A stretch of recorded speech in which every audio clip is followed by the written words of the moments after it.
Stock మార్కెట్లో invest చేసి మీ డబ్బులు డబుల్ చేసుకోవాలనుకుంటున్నారా? విజయవాడలో జరిగే సుందరరామిరెడ్డి గారి లైవ్ సెమినార్ కి అటెండ్ అవ్వండి.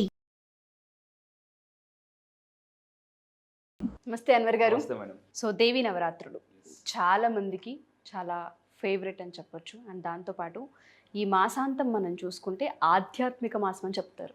అక్టోబర్ మాసానికి ఉన్న పేరే అది. అందులో లా ఆఫ్ అట్రాక్షన్కి వచ్చేసరికి పాజిటివ్ వైబ్స్ అండ్ దాంతోపాటు ఎనర్జీ ఫ్లో ఏ విధంగా అవుతూ ఉంటుంటుంది. లా ఆఫ్ అట్రాక్షన్ థియరీలో దేవి నవరాత్రుల గురించి ఏం చెప్పబడింది, ఈ మాసంని ప్రతి ఒక్క ఆడవాళ్ళు ఏ విధంగా సద్వినియోగం చేసుకోవచ్చు అంటారు? లా ఆఫ్ అట్రాక్షన్ అంటేనే ఎనర్జీ అండి. ఎనర్జీ అంటే గుర్తొచ్చేది ఒక శక్తి స్వరూపం. ఆ శక్తి స్వరూపం అమ్మవారు. సో ఇప్పుడు రాబోయేది ఏంటంటే, ఇప్పుడు అంతా కూడా పండగ సీజన్. అంటే ఎలా అంటే ఆగస్ట్ నుంచి పండగ స్టార్ట్ అవుతుంది. ఆగస్టు జెండా పండగ, September Vinayaka Chavithi, October Dasara, November Deepavali, December Christmas, జనవరి సంక్రాంతి. సో ఇవన్నీ కూడా ఒక సీజన్, పండగ సీజన్. సో ఈ లా ఆఫ్ అట్రాక్షన్ ఎనర్జీ గురించి చెప్తుంది కాబట్టి త్వరలో రాబోయే విజయదశమి గురించి, అంటే ఈ అందులో కూడా లా ఆఫ్ అట్రాక్షన్ ఎలా ఉంది, ఎనర్జీని బేస్ చేసుకుని, మన సంకల్పాన్ని బేస్ చేసుకుని, అంటే డ్రీమ్స్ని ఎలా మేనిఫెస్టేషన్ చేసుకోవచ్చు ఈ వీడియోలో చెప్తాను తప్పకుండా. సో ఇప్పుడు ఈ వీడియోని చెప్పబోయేది అంటే, మహిషాసుర మర్దిని ఎవరైతే అమ్మవారు ఉన్నారో, అంటే అసలు ఆ రోజు మనం విజయదశమి రోజు ఏం చేయాలి, లా ఆఫ్ అట్రాక్షన్ ఉందో ఎలా ఇంక్లూడ్ అయిందో చెప్తాను. సో జనరల్గా విజయదశమి అంటే ఏంటి అంటే, చెడు పైన విజయం సాధించడం. అమ్మవారు మహిషాసురుడైన ఒక రాక్షసుని చంపడం వల్ల ఆ రోజు ఇది విజయదశమిగా పేర్కొంది. అంటే మహిషాసుర మర్దిని అని కూడా అన్నారు. సో ఏంటి అని అంటే, ఇక్కడ కూడా మీరు అబ్జర్వ్ చేస్తే అండి, ఒక్కొక్క ఆయుధాలు ఉంటాయి చూడండి. అంటే అమ్మవారికి కూడా అన్ని ఆయుధాలు ఉన్నాయి. సో ఇక్కడ కూడా మనం కూడా కొన్ని ఆయుధాలు ఉంటాయి. భగవంతుడు కూడా మనకు కొన్ని ఆయుధాలు ఇచ్చారు. ఆ ఆయుధాలను మనం ఏం చేయాలంటే ఎనర్జైజ్ చేయాలి. అసలు ఏం చేస్తారని తీసుకుంటే, ఫస్ట్ రోజు విజయదశమి రోజు ఫస్ట్ అందరూ చేసేది ఏంటంటే ఆయుధ పూజ. ఆయుధ పూజ ఎందుకు ఆయుధాన్ని పూజ చేయాలంటే, ఈ సెప్టెంబర్, అక్టోబర్, నవంబర్ ఈ సీజన్లో అంటే వర్షాలు ఎక్కువ పడడం వల్ల ఆ ఐరన్ ఏమవుతుందంటే తుప్పు పడుతుంది. సో దాన్ని జనరల్గా అంటే పురాతన కాలం నుంచి ఈ కాలంలో ఏం చేస్తారంటే, ఆ ఐరన్ తీసి శుభ్రపరిచి ఆయిల్ రాసి పూజ చేస్తారు. ఎప్పుడైతే అంటే తుప్పు పడుతుందంటే ఏంటి, నెగిటివ్ ఎనర్జీ. ఆ ఎనర్జీ ఏమవుతుందంటే క్లియర్ అవుతుంది ఈ సెప్టెంబర్, అక్టోబర్, నవంబర్ నెలలో. సో ఈ పండుగలు ఏం చేస్తారంటే, ఆయుధాలు కానీ మనం వాడే వస్తువులు కానీ మనం చేయడం వల్ల ఏమంటే అవి ఎనర్జైజ్ అవుతాయి, అందులో ఉన్న నెగిటివ్ ఎనర్జీ పోతుంది. అందుకే మనం ఏంటంటే, అంటే ఇంతకుముందు లా ఆఫ్ అట్రాక్షన్ అంటే ఎనర్జీ అని చెప్పాం. సో ఎనర్జీ రెండు రకాలు, positive energy, negative energy. So అంటే వస్తువులు కూడా అప్పుడప్పుడు నెగిటివ్ ఎనర్జీ క్యారీ చేస్తుంటాయి. దాన్ని మనం ఏం చేస్తుంటే, ముఖ్యంగా ఏంటంటే భోగి పండుగ రోజు బాగా నెగిటివ్ వాటిని మంటలో పడేస్తాం. ఈ టైంలో ఏంటంటే మనం క్లెన్స్ చేస్తాం, ఎనర్జైజ్ చేస్తాం. ఎస్. సో అయితే ఇక్కడ తీసుకుంటే ఈ సమయంలో ఎందుకు మనం ఆ వాటిని పూజ చేయాలి, ఫస్ట్ పాయింట్ తీసుకుని అంటే, అలా చేయడం వల్ల ఏమవుతుందంటే ఆ వస్తువు శక్తిని పొందుతుంది అండ్ విజయాన్ని మనం పొందుతాం. దేవి నవరాత్రులు అనేది వెరీ ఫేమస్. ఈ టైంలో ఎస్పెషల్లీ మీరు ఎవరైనా అంటే ఆడవాళ్ళు, especially female energy is always high. దీన్ని ఇన్ ఎనర్జీ అంటామండి లా ఆఫ్ అట్రాక్షన్ ప్రకారం. ఈ 9 రోజులు నవరాత్రులు చాలా దీక్షగా ఆడవాళ్ళకు సంకల్పం చేసుకుని, ఒక yellow colour paper, red colour pen తీసుకుని, ఏదైతే అనుకుంటున్నారో, ఏ పని జరగాలనుకుంటున్నారో ఆ పని జరిగిపోయినట్టు రాసి అమ్మవారి ముందు పెట్టి ఆ 9 రోజులు వాళ్ళు కానీ దాన్ని ఎనర్జైజ్ చేయగలిగితే ఆ డ్రీమ్స్కి ఫాస్ట్గా మేనిఫెస్టేషన్ జరుగుతుంది అనమాట. సో ఇక్కడ మీ అందరూ కూడా ఈ టైంలో విజయదశమి టైంలో ఎక్కువగా చాంటింగ్ చేయాల్సింది. లా ఆఫ్ అట్రాక్షన్ మనం చాంటింగ్ చెప్తాం, మంత్రాలు చాంటింగ్. యాదేవి సర్వభూతేషు శక్తి రూపేణ సంస్థిత అని కానీ మనం ఎక్కువగా అనుకుంటుంటే ఆ అమ్మవారి యొక్క ఎనర్జీ కానీ అనుగ్రహం కానీ మనం అట్రాక్ట్ చేయొచ్చు అనమాట. భగవంతుడు కూడా నామస్మరణకి అట్రాక్ట్ అవుతాడండి. అందుకే చాలామంది ఇప్పుడు అన్నమే కానీ ఇంకా చాలా మనం చూసామండి, భక్త కన్నప్ప వీళ్ళందరూ ఏం చేశారంటే చాంటింగ్ చేయడం. భగవంతుడు ఏంటంటే భక్తికి లొంగుతాడు తప్ప దేనికి లొంగు. భక్తి అంటే ఏంటి, చాంటింగ్. అందుకే చూడండి ఓం అని సంథింగ్ ఇలా చాంటింగ్ చేయడం వల్ల కూడా భగవంతుని అలా స్మరించడం వల్ల కూడా భగవంతుడికి వచ్చేస్తాడు అనమాట ఎనర్జీకి. సో అయితే ఇంకా ఏంటంటే ఆయుధాల పూజ ఎలా చేయాలి.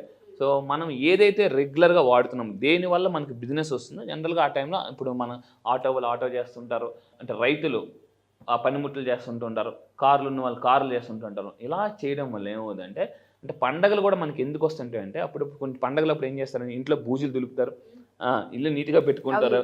దానివల్ల కూడా నెగిటివ్ ఎనర్జీ అనేది పోతుంది. నేను అందుకే చెప్తుంటాను, ఏ ఇంట్లో ఎక్కువగా బూజులు ఉంటాయో అది నెగిటివ్ ఎనర్జీ అక్కడ ఫామ్ అవుతుంది అనమాట.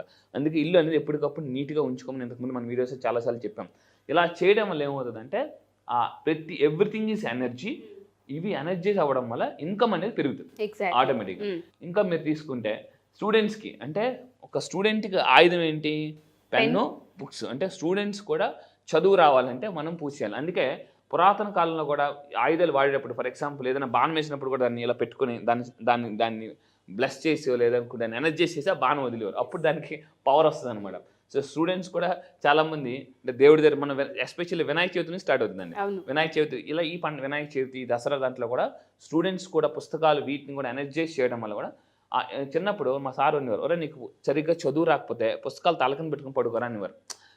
ఏదో సరదాగా చెప్పేవారు అనుకున్నాం, కానీ మా ఫ్రెండ్ అలాగే ఇంతకుముందు నేను వీడియో చెప్పాను, మ్యాథ్స్ పాస్ అవ్వడం మొదలుపెట్టాను.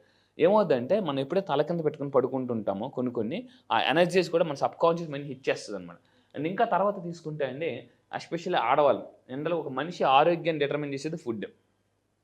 లేడీస్ కూడా నేనేమంటానంటే రెగ్యులర్గా ఇంట్లో వాడే వస్తువులను కూడా ఎనర్జైజ్ చేసుకుని నేను ఒక వీడియో చేశాను. సో కిచెన్ ఎలా ఉంటే మన లైఫ్ చాలా బాగుంటుంది. ఇప్పుడు ఏమవుతుందంటే కొంతమంది తిట్టుకుంటూ పని చేస్తుంటారు, ఇలా పని చేసి ఎలా చపాతీలు ఎంతమంది చుట్టాలు వచ్చినప్పుడు జనరల్ కొంతమంది ఇంట్లో జెంట్స్ ఆర్డర్ పెడుతుంటారు, ఇంటికి చుట్టాలు వస్తున్నాయి అని రెడీ చేయనంటే ఇలా కొంతమంది తిట్టుకుంటే మొత్తం ఆర్డర్ పెట్టచ్చు కదా కదా అని ఇలా ఏడుస్తూ పనిచేయడం. ఆ ఎనర్జీ అంటే ఎక్కడికి వెళ్తుంటే అక్కడికి వెళ్తుంది. సో అది ఫుడ్లోకి వెళ్తుంది.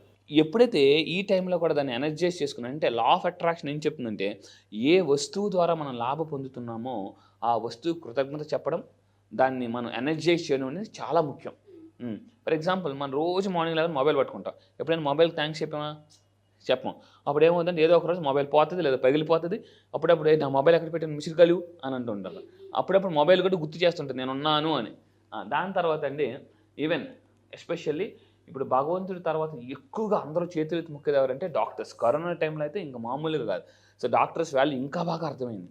సో ఇక్కడ తీసుకుంటే అందుకే వైద్యో నారాయణో హరి, వైద్యులు దేవులతో సమానం ఉంది. ఈవెన్ డాక్టర్లు కూడా ఆ టైంలో వాళ్ళు వాడే ఏదైతే కత్తుర్లు ఉన్నాయో అవన్నీ సెటస్కోప్ ఇవన్నీ చేయడం వల్ల కూడా ఏ వస్తువు ఇందాక చెప్పిన మనం రెగ్యులర్గా వాడతామో దాన్ని మనం ఎనర్జైజ్ చేసుకోవడం చాలా అవసరం. లైక్ గ్రాటిట్యూడ్ అని చెప్పొచ్చు. అంతే, అబ్సల్యూట్లీ అండి. అప్పుడు ఏమవుద్దంటే ఆ వస్తువు మనకి ఇంకా ఈజీగా పని అవుతుంది అనమాట. దాని తర్వాత ఇంకా తీసుకుంటే శుభ్రపరచడం. ఇందాక మనం ఒక విషయం చెప్పాం, పురాతన కాలంలో కూడా యుద్ధాలు లేనప్పుడు కూడా చాలామంది ఏం చేసేవారంటే ఆ వస్తువుని ఎప్పటికప్పుడు నీట్గా పెట్టుకోవడం. ఎందుకంటే ఎప్పుడు యుద్ధం వస్తుందో కూడా వాళ్ళకి తెలియదు. ఒక్కోసారి యుద్ధంలో సడన్ గన్ పనిచేయలేదు అనుకోండి, అప్పుడు ఏమవుతుంది, అప్పుడు ఇంకా అయిపోయినట్టు. అందువల్ల ఏంటంటే సోల్జర్స్ కూడా ఏం చెప్తారంటే ఖాళీగా ఉండేటప్పుడు కూడా వాళ్ళు వెపన్స్ క్లీన్ చేసుకోమని చెప్పేసి అని అంటుంటారు అనమాట. ఇలా చేసుకోవడం వల్ల ఏమవుతుందంటే ఆర్గనైజేషన్ అలవాటు అవుతుంది. ఏ పర్సన్ జీవితంలో ఆర్గనైజ్డ్గా ఉంటారో ఆ పర్సన్ ఎక్కువ సక్సెస్ అవుతారు. కొంతమంది చూడండి ఇంట్లో కళ్ళు మూసుకుని ఏ వస్తువు ఎక్కడ తీసేస్తుంటారు. కొంతమంది ఇల్లు చూస్తుంటే చాలా చిరాకు అనిపిస్తుంది అనమాట, ఏది ఎక్కడ తెలియదు. కొంతమంది కరెక్ట్గా బయలుదేరేటప్పుడు కీస్ కనిపించవు, సెల్ ఫోన్ కనిపించవు, బికాస్ ఆర్గనైజ్డ్గా ఉండరు. కొంతమంది కరెక్ట్గా బయటకు వెళ్ళేటప్పుడు ఇంట్లో తాళాలు కనిపించవు. సో ఎందుకు ప్రతి ఒక్కరు కూడా ఆర్గనైజ్డ్గా ఉండాలి. ఈ దేవి నవరాత్రులు కూడా చెప్పేది ఏంటంటే ఈ పండుగలో ఆర్గనైజ్డ్గా ఉండాలి. అంటే ఏ రోజు ఏం చేయాలని ఒక ఆర్గనైజ్డ్ ఒక సిస్టమ్ ఇస్తారు కదా. సో ఇలా ఉంటే మనకు సక్సెస్ అనేది ఆటోమేటిక్గా వస్తుంది. దాని తర్వాత అండి ఆచారాల ప్రకారం తీసుకున్నా కూడా శుభ్రపరచడం ద్వారా ఏమవుతుందంటే దాని యొక్క పవిత్రత పెరుగుతుంది. అంటే ఫర్ ఎగ్జాంపుల్ మీరు చూడండి, రాముడు కూడా మన విల్లు విరిచినప్పుడు కూడా టక్కన ఇలా ఎత్తి విరిచి లేదు, వెంటనే దాన్ని మొక్కి దానికి దండం పెట్టి దాన్ని నమస్కరించుకొని అప్పుడు ఆ విల్లు విరుస్తారనమాట. అంటే ఇక్కడ అంటే రాముడు అంతటా కూడా ఏం చేస్తారు, ఆ వస్తువుని వాడేటప్పుడు అంటే ఉపయోగించుకునేటప్పుడు దాన్ని మొక్కుతున్నారో దాన్ని ఎనర్జైజ్ చేస్తున్నారు. ఎస్. సో మీరు కూడా ఈ రోజు నుంచి మీరు ఒక ల్యాప్టాప్ వాడేటప్పుడు కానీ మీ కారు కానీ జస్ట్ ఎక్కేటప్పుడు దానికి ఏం చేయాలంటే ఏదో పండగ అప్పుడే కాదు, అసలు ఈ పండగ ఏం చెప్తుందంటే ఏదో ఒక్కసారి కాదు, రెగ్యులర్గా మేము అలవాటు ఎనర్జైజ్ చేయాలి, గౌరవించాలని మనకు గుర్తు చేస్తుంటుంది అనమాట. అప్పుడప్పుడు పండుగలు ఎందుకు వస్తుంటాయి అంటే మనలో ఉన్న కొన్ని నెగిటివ్ ఎనర్జీస్ని బద్దగాన్ని బయటకు పడతాయి అనమాట. సో మీరు కూడా నిజంగా ఇది ఫాలో అవ్వాలనుకుంటే కింద కామెంట్ బాక్స్లో టైప్ చేయండి, ఐ విల్ ఎనర్జైజ్ మళ్ళీ చెప్తున్నాను, I will energise my things అని మీరు కింద కామెంట్ బాక్స్లో టైప్ చేయండి. సో ఆచారాలు కూడా ఎందుకు వస్తుంటాయి అంటే మనల్ని మనం గుర్తు చేయండి, అంటే మీరు ఎలాగే ఉండాలని. అండ్ ఇంకా తీసుకుంటే అండి ఆ రోజు ఏం చేయాలి అంటే పువ్వులు, అక్షింతలు, దీపం ఇలాంటివన్నీ వెలిగించేసి ఆయుధ పూజ ఎందుకు చేస్తారంటే స్మెల్ కూడా ఫ్రీక్వెన్సీని పెంచుతుంది. కొంతమంది ఎవరిని వెళ్ళామనుకోండి, సడన్గా బ్యాడ్ స్మెల్ వచ్చింది అనుకోండి, వాళ్ళతో మనం ఉండలేము కూడా అసలు. సో కొంతమంది మాట్లాడితే నోరు స్మెల్ వస్తుంటుంటుంది, అయినా కూడా మనం వాళ్ళు మాట్లాడుతుంటే అవతల ఫేస్ ఎక్స్ప్రెషన్ చూసి వాళ్ళు అర్థం చేసుకోరు, ఇంకా మాట్లాడుతూనే ఉంటుంటారు అనమాట. అంటే ఈ ఆచారాలు ఇవన్నీ ఏం చెప్తున్నాయంటే ఇల్లు కూడా స్మెల్తో కూడా మనం ఎనర్జైజ్ చేయొచ్చు. వస్తువుల్ని ఎనర్జైజ్ చేయాలి, ఇల్లుని కూడా ఎనర్జైజ్ చేయాలి. ఎందుకంటే ఒక మనిషి ఎనర్జీ కన్నా ఇంటి యొక్క ఎనర్జీ ఎక్కువ ఉంటుంది అనమాట. ఇవి యాక్చువల్లీ ఏంటంటే చైనీస్, జపనీస్లో హీలింగ్ టెక్నిక్స్ అంటారు. అండ్ ఇంకా తీసుకుంటే అండి దీనికి అలా పువ్వులు ఇవన్నీ పెట్టిన తర్వాత ఇక్కడ మెయిన్ పాయింట్ అందరూ జాగ్రత్తగా ఉండండి. ఇక్కడ ఒక మంత్రం చెప్తాను అనమాట. అంటే ఆ విజయదశమి రోజు ఈ మంత్రం ఎక్కువగా చాంటింగ్ చేయడం వల్ల ఏమవుతుందంటే ఆ వస్తువు ద్వారా మనం ఎప్పుడు క్షేమంగా ఉంటాం. ఇప్పుడు బండిని ఎందుకు మనం పూజిస్తాం, ఆ రోజు ఎనర్జీ చేస్తాం అంటే మన వస్తువు అంటే వెహికల్ వెళ్తారు, కారో బైకో, జర్నీ సేఫ్గా ఉండాలి. Yes absolutely.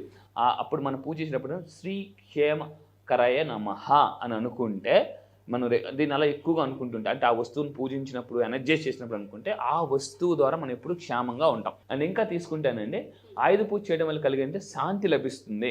జనరల్గా ఒకప్పుడు చూడండి, ఎవరైనా పూర్వం రాజులు మహారాజులు ఇలా ఉండేటప్పుడు శాంతి లేదు ప్రభు అని అంటే వెంటనే పూజారి గారా లేదనుకుంటే గురుగారు ఏంటంటే శాంతి చేయనైనా అనేసి అని అనేవారు. శాంతి లభిస్తుంది అనమాట. సమృద్ధి, మన గ్రోత్ అనేది చాలా ఇంపార్టెంట్. లైఫ్లో చాలామందికి గ్రోయింగ్ అవుతున్నారా కూడా తేడా తెలియదు అనమాట. సో సమృద్ధి, భద్రత కూడా లభిస్తుంది. జనరల్గా ఒక ప్రతి మనిషి ఈ 4 కోరుకుంటారటండి. అశాంతి నుంచి ప్రశాంతికి, జీవితాన్ని సమృద్ధి, గోయింగ్ నుంచి గ్రోయింగ్కి, భద్రత సేఫ్టీ అనేది చాలా ఇంపార్టెంట్. విజయం అనేది ఈ 4 దక్కుతాయి విజయదశమి రోజు. ఏమవుతుందంటే ఒక డిసిప్లిన్ అనేది అవుతుంది, ఆర్గనైజ్డ్ అనేది అలవాటు అవుతుంది. అందుకే ఈ పండగలప్పుడు ఏమవుతుందంటే మనం తెలియకుండానే ఒక డిసిప్లిన్ మోడ్లోకి వస్తాం. అందుకే చూడండి, పండగలప్పుడు తెల్లారి లెగుస్తాం, తలంటు స్నానం చేస్తాం, గుడికి వెళ్తాం, ధూప దీప నైవేద్యాలతో ఇల్లంతా అలంకరిస్తూ ఉంటారు. కొంతమందికి ఎలా ఉందో కష్టంగా పూజ అవుతుందా కూర్చొని అంటే కూర్చోవడం కూడా అలవాటు అవుతుంది అనమాట. ఇంకా ఫైనల్గా తీసుకుంటే ఈవెన్ మనకి రాముడు కూడా అంటే ఇప్పుడు మీరు అబ్జర్వ్ చేస్తే రావణాసుని చంపినప్పుడు దాని అర్థం ఏంటి, ఈవెన్ ఆ బాణాన్ని జస్ట్ ముక్కుకొని ఎనర్జైజ్ చేసి, అంటే యుద్ధంకి వెళ్ళేటప్పుడు కూడా అంటే రాముడు లాంటి వాళ్ళ మహానుభావులు కూడా ఆ బాణాన్ని ఏదైతే ఉందో దాన్ని పూజించి ఎనర్జైజ్ చేసేవారు. అందువల్ల మనం కూడా దాన్ని ఫాలో అవడం వల్ల విజయాన్ని ఈజీగా సాధించగలం అనేది. ధర్మ సంస్థాపనార్థాయ సంభవామి యుగే యుగే అంటే సో ధర్మాన్ని మీరు కాపాడండి, అది మిమ్మల్ని కాపాడుతుంది. సో నేను ఒకటే చెప్తున్నాను, ఎవరిని మనం మోసం చేయకూడదు. ఎందుకంటే మీరు ఒకళ్ళు మోసం చేస్తే మిమ్మల్ని మోసం చేసే వాళ్ళు ఒకళ్ళు వస్తారు. రావడం లేటేమో కానీ రావడం మాత్రం పక్కా. సో ఇది మనకు చెప్తుంది. సో ఆయుధాన్ని ఈ రోజు నుంచి నా రిక్వెస్ట్ ఏంటంటే, లా ఆఫ్ అట్రాక్షన్ చెప్పేది అంటే ప్రతి దాన్ని కూడా మనం గ్రాటిట్యూడ్ కలిగి ఉండాలి. సో ఈ పండుగలు ఇవన్నీ చెప్పేది అదే, మీరు ఉన్న వాటిని రెస్పెక్ట్ చేయండి. అప్పుడప్పుడు మనం ఎలా ఉంటుంది అంటే కార్లో వెళ్తుంటామండి, సడన్గా కార్ ప్యాచ్ చేయండి అనుకోండి, కార్ టైర్ని తంతుంటారు. అప్పుడప్పుడు సడన్గా ఏమవుతుంది, కార్ టైర్ తండడం వల్ల కాలే బెనుకుతుంది అనమాట.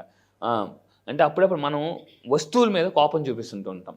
సో అందువల్ల ఏంటంటే వస్తువులను ప్రేమించాలి, మనం ఎనర్జైజ్ చేయాలి, కృతజ్ఞత తెలపాలి. ఇవి విజయదశమి యొక్క ముఖ్యంగా మనకు చెప్పే మెయిన్ పాయింట్స్. థ్యాంక్ యూ అండి. Thank you so much Anwar గారు. Thank you sir.